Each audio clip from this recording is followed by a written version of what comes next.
Sveiki, mėly bičiuliai! Mes vis plaukiame per jūras, vandenynus ir tiems vandenynams rodos nėra nei pradžios, nei pabaigos. Kur pažvelgsi, nuo horizonto iki horizonto vien vanduo. Kai plauki vandens paviršiumi, ilgą laiką gali nepamatyti nė vieno gyvo padaro, ypač kai esi toli nuo sausumos. Na, kartais išneria oro įkvėpti vienas kitas banginis, praskrenda žuvėdra ir tai beveik viskas, net truputėlį nuobodoka.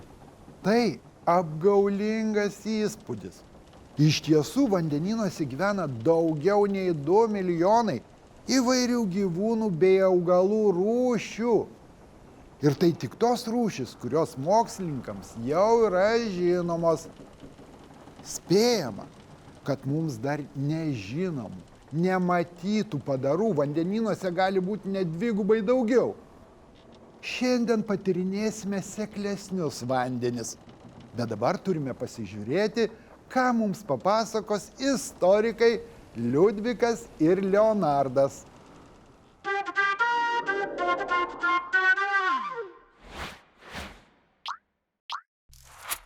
Sveiki, mėly bičiuliai, LRT televizijos laidos Gustavo enciklopedija žiūrovai. Dabar jūs žiūrite skyrelį, kuris vadinasi Pažink gimtąjį kraštą ir jo simbolius. Skyrelio vedėjai – istorikai. Aš Liudvikas ir mano kolega Leonardas. Šiandien žvilgtersime į Panevėžį.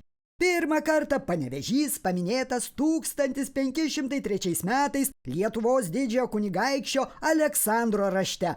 Tuomet pradėjo kurtis dabartinis senamiestis. Būtina paminėti, kolega Liudvikai, kad seniausias iki šių dienų išlikęs restauruotas Panevėžio pastatas yra renesansinis Upytės pavieto arba šiuolaikiškai tariant apskrities žemės ir pilies teismo archyvas, pastatytas 1614 metais, po 1807 metų gaisro rekonstruotas, o dabar tai Panevėžio kraštotyros muziejaus padalinys, vienas iš daugelio miesto simbolių. Kaip Prancūzijos sostinę Paryžių galima pažinti pamačius nepakartojamą Eifelio bokštą, Vilniaus miestas simbolizuoja vadinamasis kunigaikščio Gedimino arba aukštutinės pilies bokštas, taip mano manymu Panevėžį iš kitų miestų išskiria šventųjų apaštalų Petro ir Povilo raudonų plytų bažnyčios bokštai. Jeigu jau ėmėme kalbėti apie Panevėžio architektūros paminklus, tai man nemažiau didinga, reikšminga yra Kristaus karaliaus katedra. Bet pažiūrėkime į Panevėžio herbą. Sidabrinėme lauke ant žemės stovi raudonų plytų statinys su vartais ir 3 bokšteliais. Matyt, šis statinys simbolizuoja Panevėžio miesto vartus. Dabartinis Panevėžio herbas buvo patvirtintas 1993 m. birželio 10 d. Lietuvos Respublikos prezidento dekretu.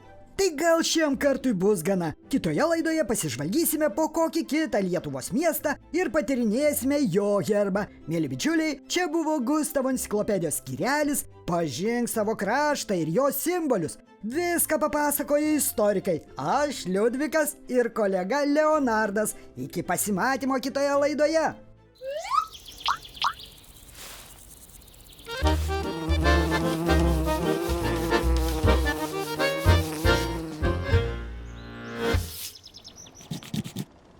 Žmogaus akiai maloniausios, gražiausios jūrų vandenynų vietos yra netoli sausumos.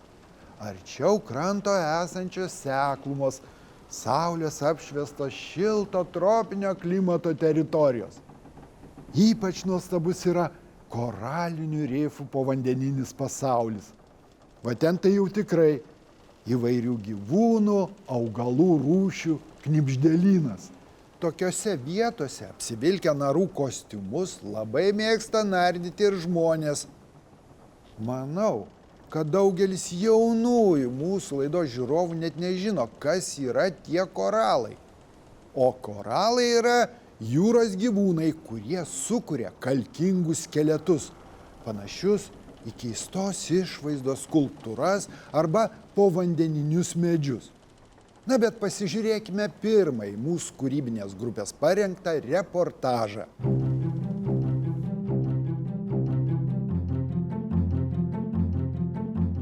Kaip ir drėgnuose atogražų miškuose, koraliniuose rifuose knibžda stulbinanti gyvūnų ir augalų įvairovė. Jie daugiausiai aptinkami sekliuose, saulės apšviestose tropinio klimato juostos jūrų vandenyse, kur koraliniai gyvūnai gauna jiems augti būtinos šviesos ir šilumos. Iš pirmo žvilgsnio rifas panašus į keistos formos skulptūrą iš povandeninių uolų. Šios skulptūros tai tūkstančių koralinių gyvūnų arba kitaip tariant polipų gyvenančių kolonijomis griaučiai. Kiekvienas polipas yra keleto milimetrų skersmens ir primena mažą augalėlį, apjuostą dilgių čiuopiklių, kurie linguoja gaudydami maistą. Polipo apačioje yra tuščiaviduris skeletas, saugantis minkštą gyvūnėlio kūną. Per 100 metų šie skeletai arba griaučiai kaupėsi ir suformuoja koralinį rifą. Vadinamasis barjerinis rifas aptinkamas palei jūros pakrantę ir būna atskirtas nuo sausumos plačia, gilia vandens juosta, vadinama lagūna. Kai kurios barjerinio rifo dalys gali būti net už 200 km nuo sausumos. Rifai, esantis arti pakrantės, vadinami pakrantės rifais. Didysis barjerinis rifas prie rytinių Australijos krantų yra didžiausias koralinis rifas visoje planetoje. Jis driekiasi daugiau nei 2000 km ir yra matomas iš kosmoso. Koralinių polipų viduje gyvena mikroskopiniai dumbliai. Šie dumbliai gamina maistą fotosintezės būdu ir šiek tiek jo duoda koralams. Be to, jie padeda koralams gaminti jų klintinius kalcio karbonato skeletus. Mainais už tai koralai suteikia dumbliams saugią vietą gyventi ir aprūpina maisto medžiagomis, kurių yra jų atliekose. Kad galėtų gyventi, dumbliams reikia saulės šviesos. Štai kodėl koraliniai rifai auga tik sekliuose vandenyse. Koralų rifuose gyvenančios žuvų, gyvūnų rūšys sudaro apie 1/4 visų žinomų jūros gyvūnų rūšių, iš kurių vien žuvų 4000 rūšių.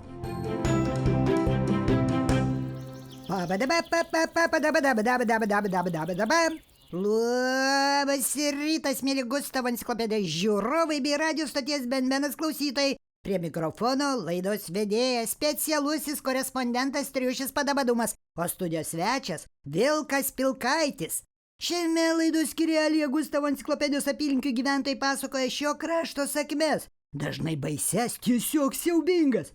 Vilke Pilkaiti, tu juk esi plėšrūnas, mėsėdis medžiotojas. Aha, taip pat kaip ir žmogus, plėšrūnas, mėsėdis ir visaėdis. Ir kas iš to? Tai gal papasakosi, kaip tu medžioji savo grobį, pavyzdžiui, avis. Pavyzdžiui, avis aš medžioju štai šitaip. Galiu papasakoti vieną tokios medžioklės epizodą. Jeigu nori sumedžioti avelę, kuri dažniausiai gyvena žmogaus sodyboje, kokiame tvarte, reikia būti ypač atsargiam. Pirmiausia, eidamas medžioti aveles, aš gražiai, tvarkingai apsirengiu, kad atrodyčiau lyg koks ponas, o neįtartinas valkata. Einu sau ramiai, nesislapstydamas su visais praeiviais, mandagiai pasisveikinu. Ir štai kartą šitai priėjau prie ūkininko Teofilio Kriaučiūno sodybos, o tas Teofilis stovi sau už tvorelės, girą iš bokalo gurkšnoja. Sveiki gyvi, ponė Teofili, ale ir graži vasara, dienos šiltos, malonios, Ir derlius šiais metais bus geras. Atleiskite, pamiršau prisistatyti. Esu Vilkas Pilkaitis, mūsų krašto ūkininkų bendrijos pirmininkas. Štai grįžtu iš susirinkimo, kuriame visi ūkininkų bendrijos nariai vienbalsiai nutarė, kad Teofilio Kriaučiūno ūkis pats geriausias, o ypač gražiai auginamos avys, kurių vilna it šilkinė. Tikrai? Tai gal man už tai duos kokią premiją? Kaip tik dėl to ir einu pas buhalterę, kad padarytų pavedimą. Bet tai kiek užtruks, nes piniginis reikalas reikalauja daug biurokratinių procedūrų. Va čia tai bent gera naujiena. Lauksiu premijos kiek reikės. Tiesa, premija gali būti didesnė, jeigu jūsų avelės turi kokį išsilavinimą, moka kelias užsienio kalbas ir žino, pavyzdžiui, kuo skiriasi avies bliovimas nuo operos. Žiūrėkite laidą toliau, mes dar sugrįšime.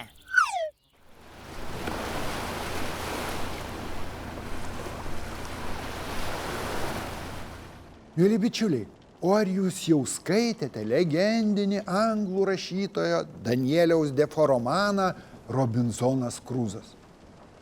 Tai istorija apie laivo katastrofą patyrusį jūrininką, kurį bangos išmetė į negyvenamą salą. Toje saloje Robinzonas Kruzas praleido 28 metus ir tik po šitiek laiko kartu su pro šalį plaukiančiu laivu grįžo į Angliją. Aš manau, Gustavėli, kad jauniausiems mūsų laidos žiūrovams dar per anksti skaityti šį romaną. Apskritai, pirmiausia, reikia išmokti skaityti. Anglų rašytojas Danielius Defo romaną parašė prieš 300 metų. Pirmą kartą jis buvo publikuotas 1719 metais. Bet iš tiesų tai yra literatūros klasika, viena žymiausių visų laikų romanų, pamokanti kartu romantišką nuotykių istoriją apie žmogaus gyvenimą ekstremaliomis sąlygomis. Aš apie Robinzoną Kruzą prisiminiau štai kodėl. Ramiajame vandenyne per 700 km nuo Pietų Amerikos krantų iš tiesų yra sala pavadinta Robinzono Kruzo vardu. Ji priklauso Čilei. Gal mes ir ją aplankysime, gal ten rasime garsaus personažo pėdsakus, bet tai padarysime kitą kartą. Dabar baigsime pasakojimą apie koralinių rifų gyventojus.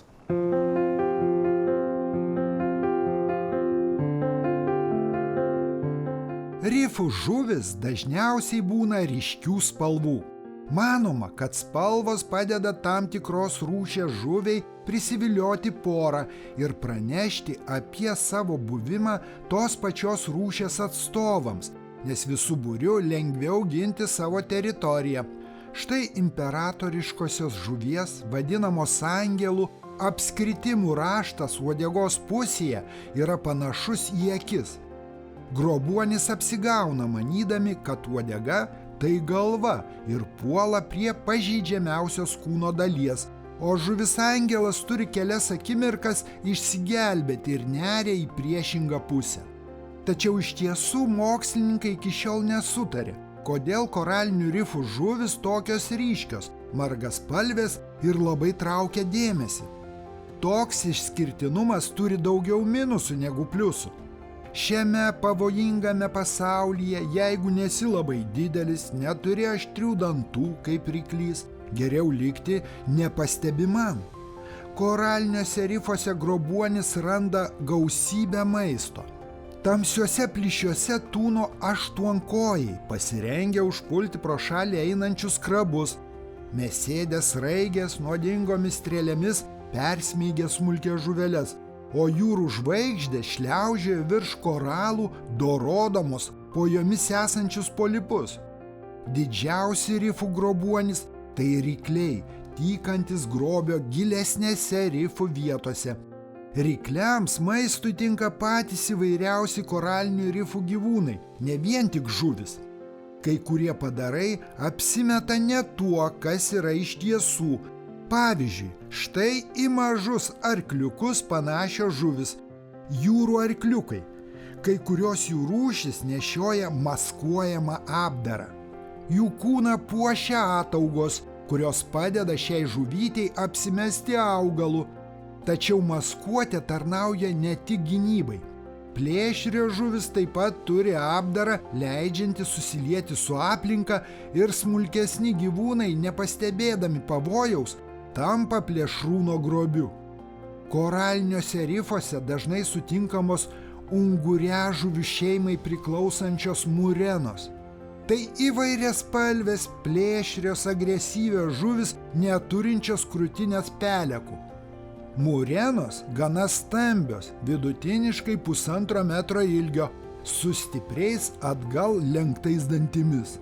Dažnai slepiasi plyšiuose, iš kur matyti tik murenos galva, ir greitų judesių tarsi gyvatė čiumpa priartėjusi grobį.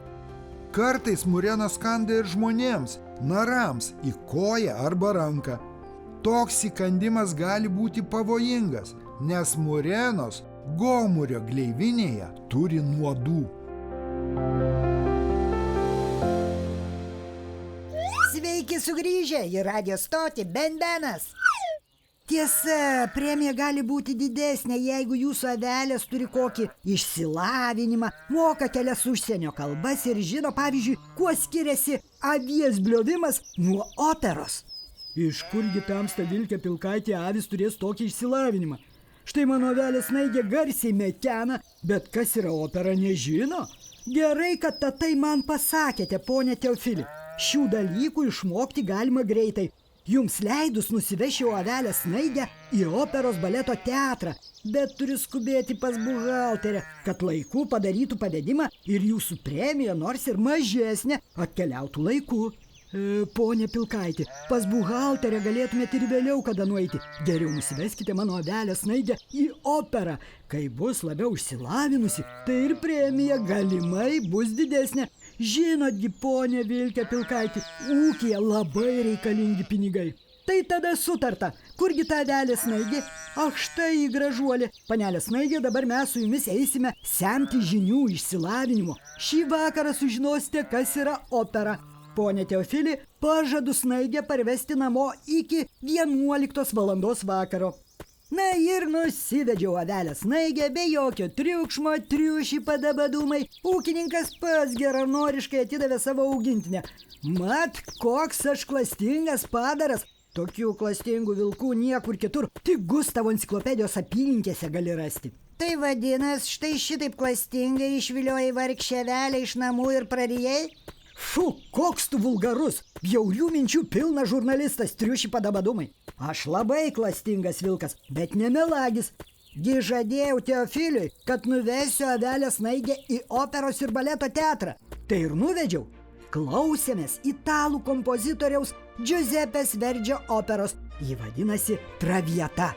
O laikrodžiui dar neišmušus 11, kaip ir žadėjau, parvedžiau avelę Snaigę namo. Tai vėl nieko nesuprantu. Kurgi čia tavo medžioklė? Kur laimikis? Tai buvo tik medžioklės pradžia, taip sakant, parengiamasis laikotarpis, vadinamasis avies šeimininko viliotinis. Apskritai triuši, medžioklė, o ypač avių medžioklė yra sudėtinga, bet romantiška procedūra. Tokioje medžioklėje svarbiausia yra pats procesas. Taigi, pirmasis medžioklės etapas praėjo sėkmingai. Ūkininkas Teofilis labai džiaugiasi, kad aš pasirūpinau jo avelės išsilavinimu. Istorijos tęsinį išgirsite kitoje Gustavo enciklopedijos laidoje.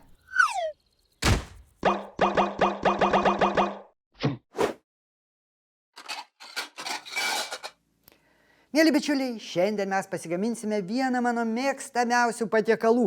Tai bus daržovių, įvairių daržovių troškinys su žirniais ir perlinėmis kruopomis. Darbui aš jau labai neblogai pasiruošiau. Iš vakaro vandenyje pamerkiau stiklinę žirnių ir stiklinę perlinių kruopų, kad žirniai ir perlinės kruopos gerai išbrinktų, kitaip jas būtų labai sunku išvirti.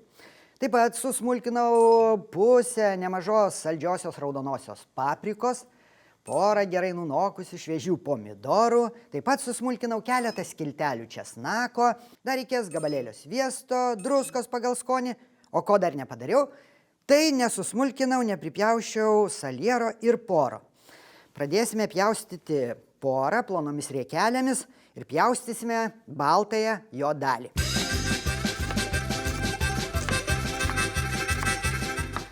Poras dar vadinamas perliniu svogūnu. Jo skonis yra toks, minkštesnis, švelnesnis negu paprasto svogūno. Ir porai labai tinka kartu su pomidorais ir paprikomis. Poro bus gana. Čia pat pripjaustysime ir saliero.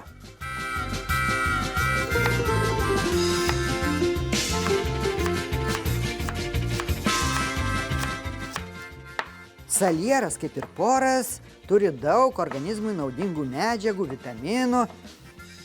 O salieras, sako žmonės, sustabdo organizmo senėjimą.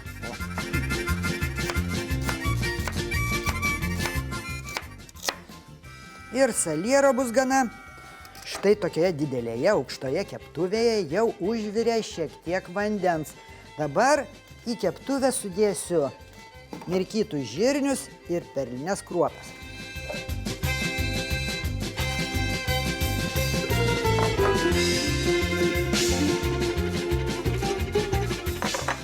Ir taip pat čia iškart galiu sudėti kitas daržoves. Smulkintą papriką, pjaustytus pomidorus, porą ir salierą. Taip, paprika, pomidorai, poras ir salieras.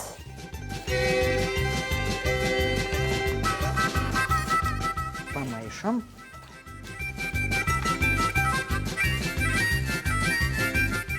Čia reikia įpilti dar šiek tiek vandens, bet tik tiek, kad vanduo visą troškinį apsemtų maždaug per 1 centimetrą.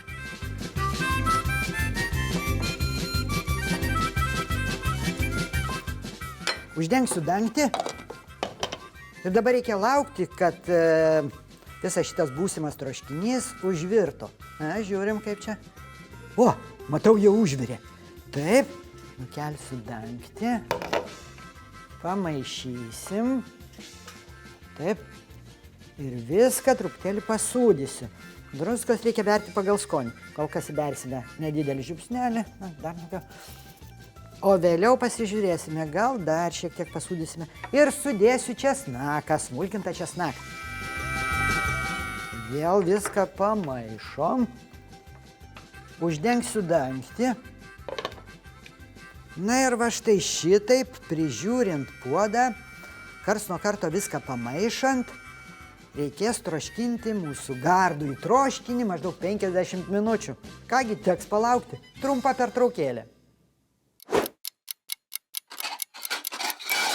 Kągi, brangieji, mano labai mėgstamas troškinys su įvairiomis daržovėmis, perlinėmis kruopomis, žirniais, manau, jau išsitroškino. Dabar nuimsiu dangtį, įmesiu ten gabalėlį sviesto ir viską išmaišysiu. Sviestas ištirpo, gerai sviestu pagardinti tokią košę malošę. Ir galime šiek tiek įsidėti į dubenėlį, tuomet jau paragausim.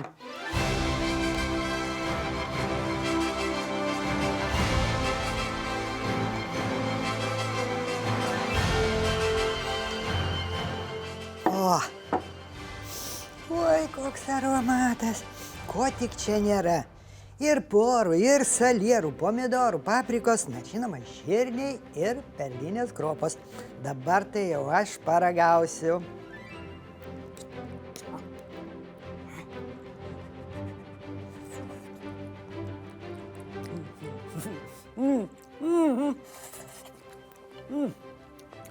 Kaip viskas dera čia. Salierai su pomidorais, porai, paprika, veleniai. Sveikatos šaltinis.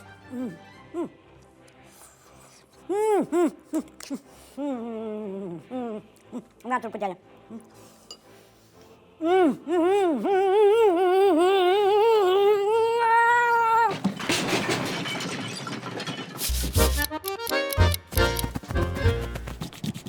Mėly bičiuliai, ši laida jau baigėsi, bet mūsų kelionė per jūras ir vandenynus tęsiasi toliau. Priminsiu, kad visas programas vaikams bet kada galite pasižiūrėti internete adresu lrt.lt/vaikams. Likite sveiki, susitiksime lygiai po savaitės, kitą sekmadienį, 10 val. Ryto per LRT televiziją. Iki pasimatymo!